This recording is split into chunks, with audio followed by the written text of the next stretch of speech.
I like that. I love Ray Brown's Talking Birds. Made possible by the generous support of the Birdwatchers General Store, Orleans, Cape Cod. Birdwatchersgeneralstore.com. And by Vortex Optics with the VIP warranty, their unlimited lifetime promise to keep you and your optic covered. Learn more at vortexoptics.com. And by Brome, where bird feeding meets innovation. Discover truly squirrel-proof bird feeders, all backed by lifetime care commitment. Learn more at brome.com. Good morning, afternoon, or evening. Welcome to our show number 974. Well, we've lost Flaco the owl, the Eurasian eagle owl who became a New York celebrity, known for escaping the Central Park Zoo last year. That was thanks to some vandals who cut a hole in his enclosure. And he evaded attempts to be captured, but died on Friday afternoon in an apparent collision with a building on the Upper West Side. The local rescue group Wild Bird Fund said its initial exam suggests that Flaco may have struck a window. A familiar story there, to be sure. They say there could be another cause, and necropsy will maybe provide the answer. On a brighter note, we have a couple of audio postcards from way down south. First, from John Middleton in north central Florida. Good morning, John. Good morning, Ray. John Middleton here with Four Rivers Audubon. I'm in Lafayette County, Florida this morning, enjoying the beautiful property, Mallory Swamp. The common yellowthroats have begun to sing as if it were spring. Every 100 yards or so, another male perches atop one of the tai-tai and sings his fool head off. I hope spring starts for you soon. Get out there and go see some birds. Bye-bye. Thanks, John, for that beautiful audio postcard from Mallory Swamp. Kind of halfway between Jacksonville and Tallahassee, just northwest of Gainesville, Florida. By the way, John told us some things about Mallory Swamp, including the fact that it was the site of one of Florida's worst wildfires in 2001, with more than 60,000 acres burned, and that one timber company sold 30,000 acres to the Swanee River Water Management District, who've worked to restore surface water conditions and implement good land management practices. John says that the giant old cypress will take generations to be restored, but that it's a far better natural habitat now. Okay, now another audio postcard. We're catching up with this one. Jim and Dawn Greenway sent this to us right after the New Year from a famous birding location in the southernmost islands of the Caribbean. Good morning from the Asa Wright Nature Center in Trinidad and Tobago, and Happy New Year. This is Jim and Dawn Greenway from Ottawa, Tennessee. We're ringing in the new year with bells, specifically bearded bellbirds, the loudest birds in the world. Hope everyone is having a great and happy new year. And belated Happy New Year wishes to you, Jim and Dawn, and thanks for that beautiful audio postcard from Trinidad and Tobago, the Asa Wright Nature Center there. Well, that's an audio postcard. We just heard two of them, and we're looking for one more from anybody who'd like to send them. We have lots of audio postcards coming along, but we would love to hear more, whether you're in Trinidad and Tobago or out in the backyard. If you have a smartphone or other digital recording device, just go out there and describe the birds you're seeing for 30 seconds or a minute or so, and send the resulting file to ray@talkingbirds.com. That's ray@talkingbirds.com for your audio postcard. What's next? It's this.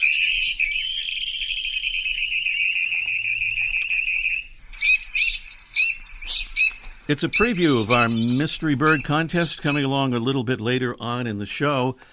And just like last week, we have a very special extra something here, and that is that our winner today will be eligible for a special drawing on March 17th for a pair of Vortex Viper HD 8x42 binoculars, or binocular. That'll be a special prize. If you're a winner today, you have an excellent chance of winning that. Our mystery bird is a medium-sized shorebird, about 8.5 inches long, kind of stocky with a slightly drooping bill. In the winter, it's mostly brownish-gray. In spring breeding plumage, it has a reddish-brown back and a black belly patch.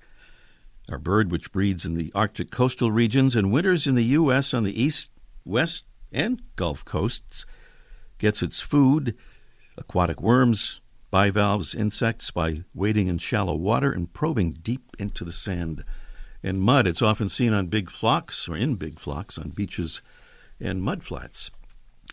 Great prizes await, including a $25 gift certificate for Bird Collective, a wonderful place, a one-stop shop for vintage-inspired apparel and unique accessories, all featuring birds. Plus, a big bag of our favorite coffee, shade-grown, bird-friendly, and truly delicious Birds and Beans coffee. And we'll have a bonus prize, too, if we get to our bonus question, if we have time for that this morning. And again, if you win the contest today, either with the right answer or by our weekly drawing, when we don't get a right answer, you'll be eligible for that beautiful Vortex binocular. And we'll do the contest in just a little bit, but first, a salute to another Talkin' Birds ambassador who has joined our ambassadors program. And wouldn't you know, I don't have the name of the ambassador printed right here, so I'm not able to mention it, but we'll find it at some point during the program here. And salute our new ambassador. Talkin' Birds ambassadors are listeners who kind of step up to a new level and help us spread the word about birds and conservation, which is what we are trying to do. To join up, pretty easy to do. Just go to talkinbirds.com and then click on the Get Involved tab. Still to come today, we'll ask Gino Ellison, who recently completed a fabulously successful big year, how he did it. Also today, Mike O'Connor will join us for a Let's Ask Mike Live segment in which he reveals his advice for a listener or a shopper, I guess, and listener who called the store and asked him about help with pigeons, or for help with pigeons. Of course, Mike is on Cape Cod. I don't know if they have any pigeons there or not, but he still knows what to do, and I'm sure he offered some good advice. Up next, one of America's most strikingly beautiful birds is today's featured feathered friend. Wood duck seems like an awfully plain name for a most spectacular-looking bird. The male wood duck doesn't have an overall color. His crested head is green and purple, accented by white stripes. His back is brown. His white-flecked breast is purple-brown. His belly is white. His flanks are a buffy yellow. His white throat extends into 2 bars, one vertical and one forming a partial collar. His legs are a subdued yellow, and his wings feature a large blue speculum. The female is striking in her own way, too, with her white spotted flanks, dark eyes surrounded by a teardrop-shaped white patch, a white belly, and a blue-gray bill. Wood ducks usually nest in cavities in trees close to water, although they will use nesting boxes, especially in wetland locations. Females typically lay 7 to 15 eggs, although if things get too crowded among nest boxes, females have been known to lay eggs in the nests of their neighbors. That may lead to nests containing a couple dozen eggs or more. It's a behavior known as nest dumping and can result in hatching failures. Just a day after hatching, the precocial ducklings climb to the opening of the nest cavity or box and jump down toward the ground as the mother guides them to water, where the ducklings can swim already and find their own food. Not surprisingly, wood ducks prefer to nest over water to provide the hatchlings with a soft landing. The wood duck's range extends across the eastern half of the U.S. and parts of the far western states year-round, with some wintering in the southwest and down into Mexico. The female's call is much louder than that of the male's, which is a rising and falling thin whistle. Here's the female, then the male.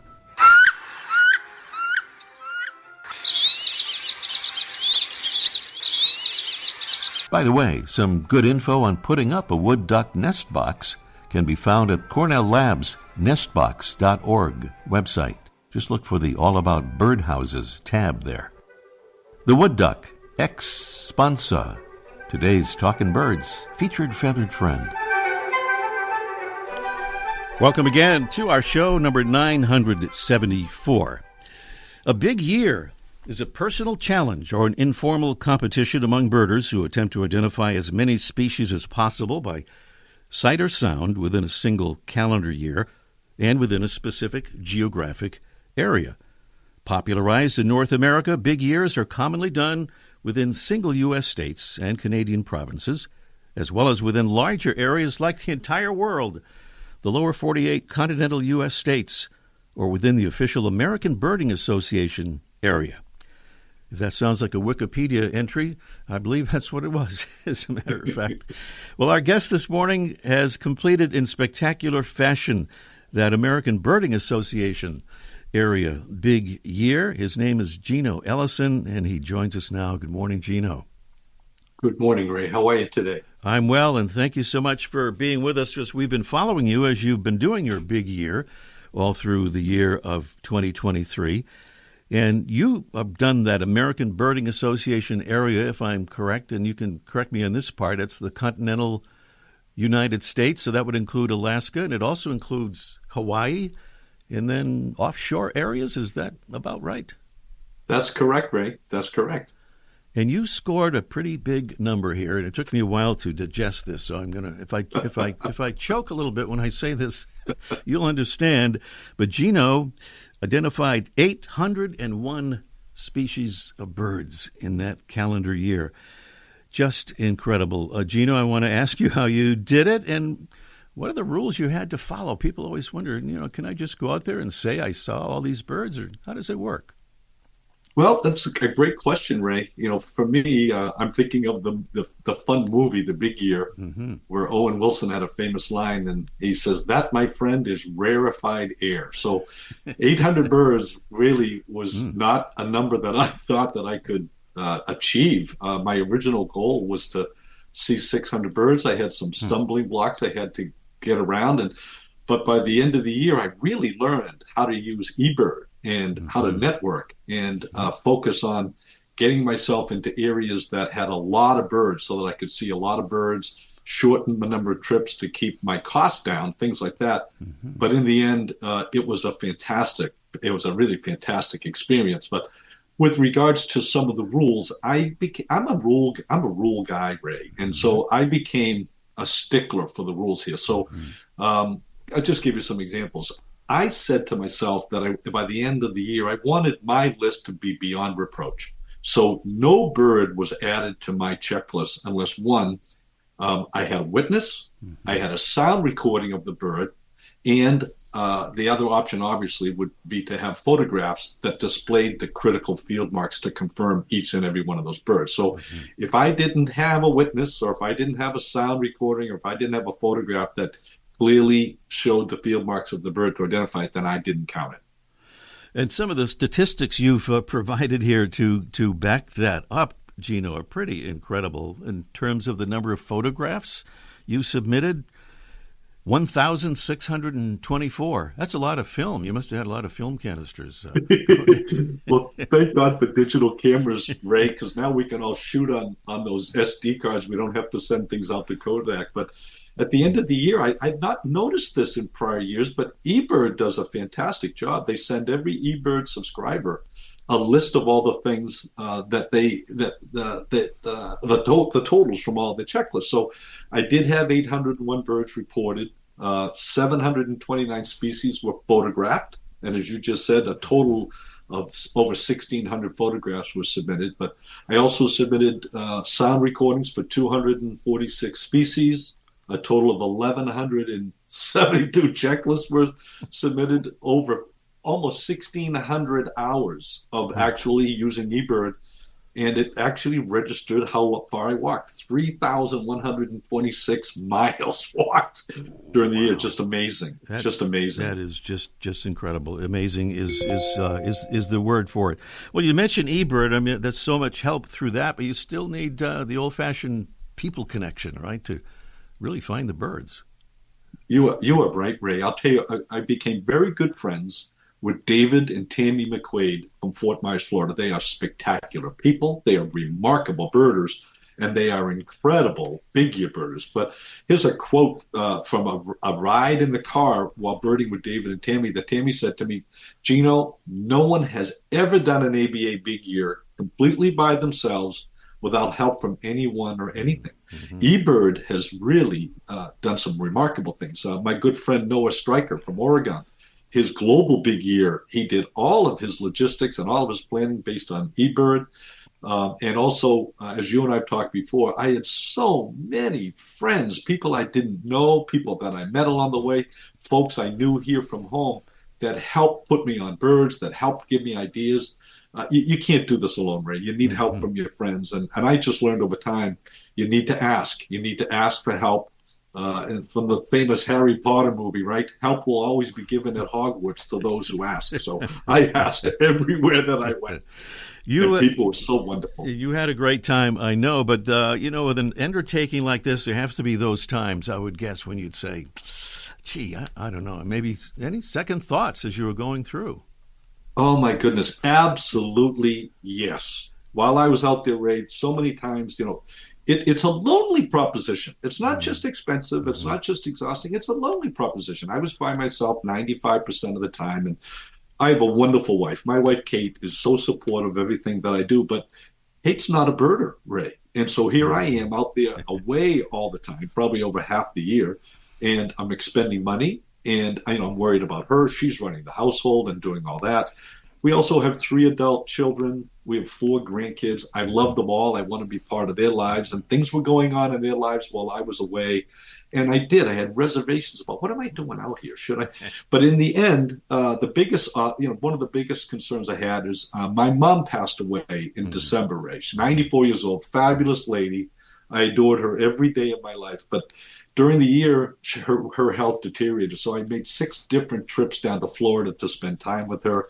She passed away early in December, and I was away in Minnesota birding with Frank Nicoletti, having a great time at Saxon Bog.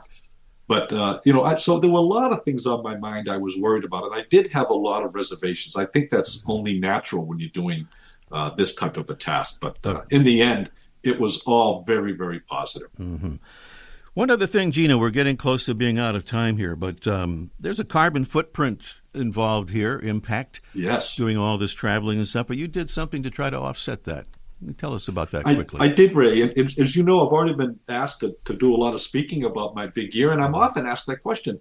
Were you concerned about your carbon footprint? And the answer is yes. I was very concerned about it. So through my investment broker, I purchased carbon credits. And it's easy if you keep track of all the mileage that you drive around the country, the airfares and all that travel, to come up with a number, and then you can purchase carbon credits to offset that. And that really, it's not a lot of money, quite frankly, and it really made me feel much better about that type of focus on also being concerned about the ecology. So there's a way to offset that, and it's very easy. He's Gino Ellison. Some call him Gino the Machino. Actually, that's what I call him, but he's also been known as Gene the Machine. You can understand why. And next time we'll talk about your bass fishing, because that's where you got the name Gene the Machine, I think. Gino, Happy to do it, Ray. I think the best way for folks to kind of follow you and keep up with what you're doing is at this Instagram address, TBMachine801. That sound right? It's exactly right. So I put my bird photos on there. I'll continue to put birds from last year as I process those. So there'll be new images every day. We know where you got that number from. TB Machine 801, Gino Ellison, 801 bird species in a calendar year. Gino, it's just amazing, and thanks again for being with us. All the best. Thank you, Ray. Gino Ellison here on Talking Birds, and up next, our Mystery Bird contest in just 1 minute. The flutter of a tail feather, the flash of a wing bar in mid-flight. You don't always have a lot of time to identify a bird in nature, let alone to appreciate its beauty. But with Vortex Optics, you'll have the power to bring every wild moment closer. When you choose Vortex, you're choosing to have a partner in the field as passionate about nature as you are. Whether you're spotting old friends on the backyard feeder or packing for a once-in-a-lifetime trip to add a few species to your life list, Vortex offers a full range of optics and optics accessories for every birder and every budget. And whether the birds are taking you to another state or another country, you're always covered by the Vortex VIP warranty, an unlimited lifetime promise to keep you and your optic covered. If you'd like to learn more, or if you need help choosing your next optic, give Vortex a call at 1-800-4VORTEX or visit vortexoptics.com.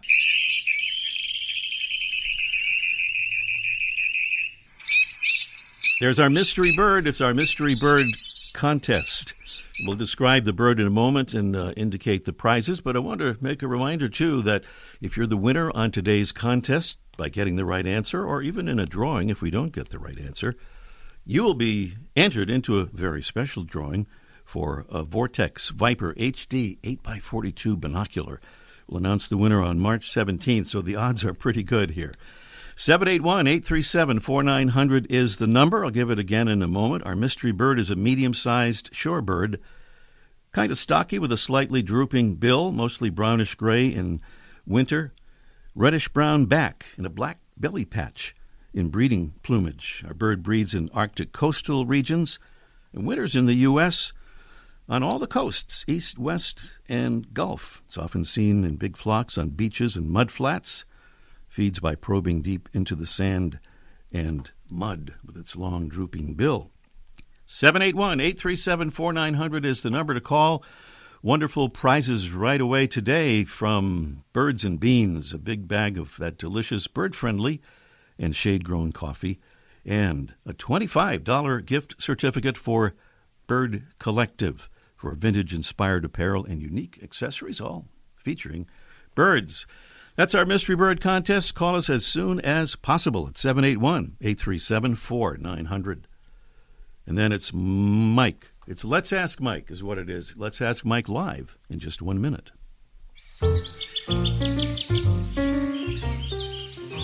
Welcome to a world where bird feeding is enjoyable for both you and your feathered friends. Introducing Squirrel Buster Bird Feeders by Brome. Our innovative feeders are designed to keep squirrels at bay, ensuring that your garden birds get their fair share. And the best part? We offer lifetime care for every feeder, making your purchase worry-free. Transform your garden into a bird paradise and keep it that way forever. Sorry, squirrels, it's just for the birds this time.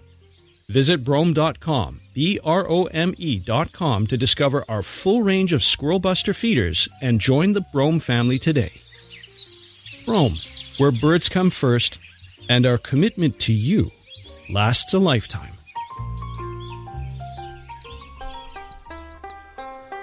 Mike O'Connor is down there on beautiful sun-splashed Cape Cod. It's Let's Ask Mike live. I just heard that sigh. Did you just come in off the beach there? Or? I was just finishing my 10K, Ray, every day. Every day a 10K. I know that's your slogan, a 10K every day. That's right. And there's more like Special K, but the same thing. Mike, I don't think you have many pigeons on Cape Cod. I could be wrong. Well, I should know that because I lived there for a long time. I just, I don't remember that far back. But you have a listener and or maybe customer who gave you a call and said, I've got a pigeon problem. And you said what? Well, hey, give me a call yesterday. Actually, he was one of your ambassadors who gave me a call, and he said he's got his feeders out, and all of a sudden he's getting invaded by pigeons coming to his feeder.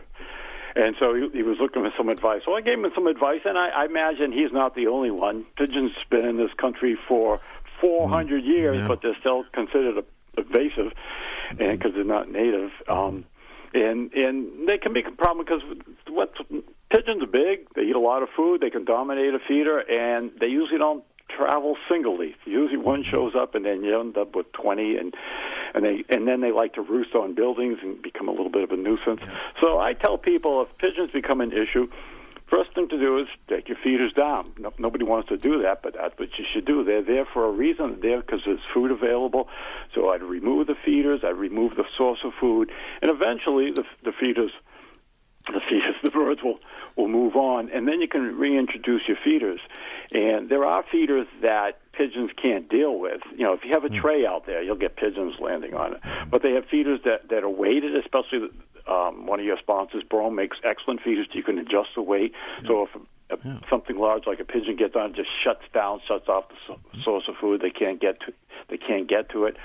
There are other feeders that we sell a lot of. There are cages. There's a feeder inside a wire cage, and the little birds go in and out. And we sell them mostly to keep out squirrels and, we'll say, grackles. A lot of people don't like, but the same thing would apply with pigeons. That would keep them from going in there.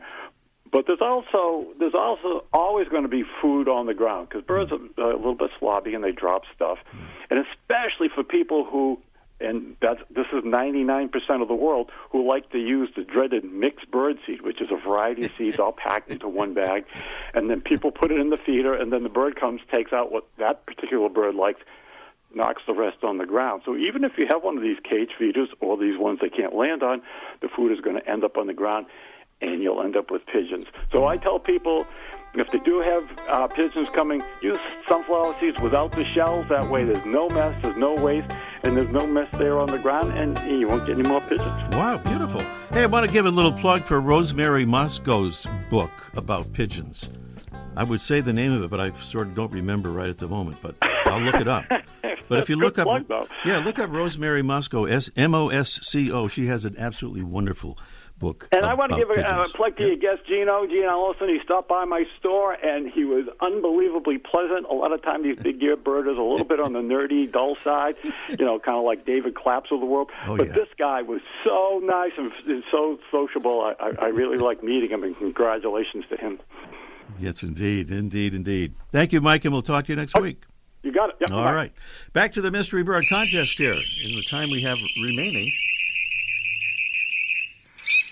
Beautiful prizes from Bird Collective and Birds and Beans, and our winner will be eligible for that Vortex binocular Viper HD 8x42 binocular. It's about a $500 retail value on that binocular or pair of binoculars. And Chris is somewhere in Georgia, if I'm reading that screen correctly. California. California. I knew there was an A in there, but I took the wrong guess. All right. Good morning, Chris. Hey, how's it going, Ray? It's going well. Sorry, I got your state wrong momentarily there, but welcome. And what do you think our mystery bird is, Chris? Well, I listened to the definition the first time, and I missed it the second time. Mm-hmm. So my guess isn't really that great. I'm going to say Dunlin. Oh, is that the best you could do? Is a Dunlin for a guess? Oh, that's the right answer. Yes. Yeah. Nice job. You were very modest about that, but you absolutely had it there. The Dunlin is the correct answer. And I don't want to forget this, as I did last week. You are now eligible, Chris, in the drawing that we'll do on the 17th of March. Yes, right before spring arrives for that Vortex binocular. All right. I'll give you a chance to calm down between now and then, Chris. And thank you so much for calling. And we'll be sending you those prizes. Jess, you'll get your info. Thanks, Ray. Love the show. Thank you so much. Thank you, Chris. All right, Chris, somewhere in California, correctly identifying the Dunlin as our mystery bird. Well, it seems like that would make us be out of time here. By the time we finish our show today, we start working on next week's show. We hope you will join us for that. And also visit us on our website and on Facebook and Twitter or X, right, and all those other places. And thanks to our great Talking Birds team, Debbie Bleacher, Frey McGregor, and our producing engineer, Jesse Wilkins. I'm Ray Brown. See you next week. The bird show. I like that. Ray Brown's Talking Birds. Made possible by the generous support of the Birdwatchers General Store, Orleans, Cape Cod. Birdwatchersgeneralstore.com. And by Vortex Optics, with the VIP warranty, their unlimited lifetime promise to keep you and your optic covered. Learn more at vortexoptics.com. And by Brome, where bird feeding meets innovation. Discover truly squirrel-proof bird feeders, all backed by lifetime care commitment. Learn more at brome.com.